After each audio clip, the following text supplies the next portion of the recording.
A mí me ha tocado en estos meses, en muchas ocasiones, tratar de responder preguntas de esas características, ¿no? Pero yo diría también en un sentido distinto, en el sentido de que hay una pregunta acerca de la vigencia de los postulados de la reforma, ¿no? Yo, en ese sentido, tengo que confesar que soy un poco escéptico, sobre todo porque me parece que las soluciones de 1918 no son las soluciones actuales, no son las soluciones que requiere el sistema universitario actual. Yo diría, solamente para pensar en las diferencias entre aquel sistema universitario y en aquellos años había 3 universidades nacionales, 2 provinciales, incluso esta, digamos, la que estamos nosotros hoy, que era provincial todavía en aquellos años. Había cerca de 800, uno podría decir, bueno, incluyendo las universidades provinciales, alrededor de 950, quizás 1000 estudiantes universitarios, no mucho más allá de ese número, sobre una población de cerca de 8 millones de habitantes. Y hoy sobre una población que estará rondando los 42, 43 millones de habitantes, no estamos muy lejos de los 2 millones de estudiantes universitarios, ¿no? Es decir, había aproximadamente un estudiante cada 1000 habitantes, en 1918, hoy hay alrededor de 40.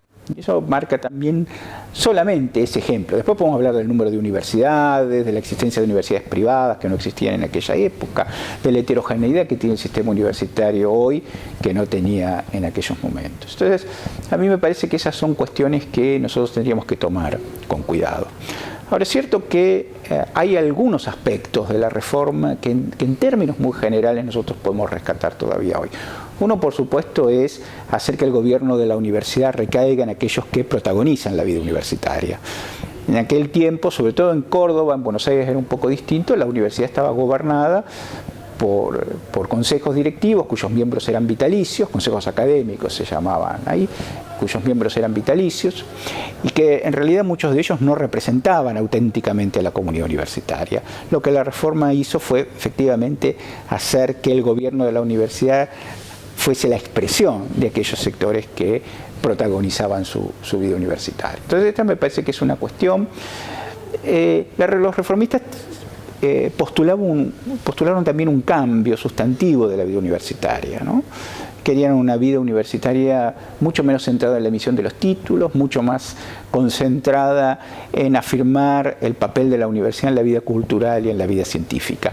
Y yo creo que en eso su éxito fue bastante más limitado. Ellos mismos fueron muy críticos del tipo de universidad que se había construido a partir de 1918, casi 20 años después de la reforma.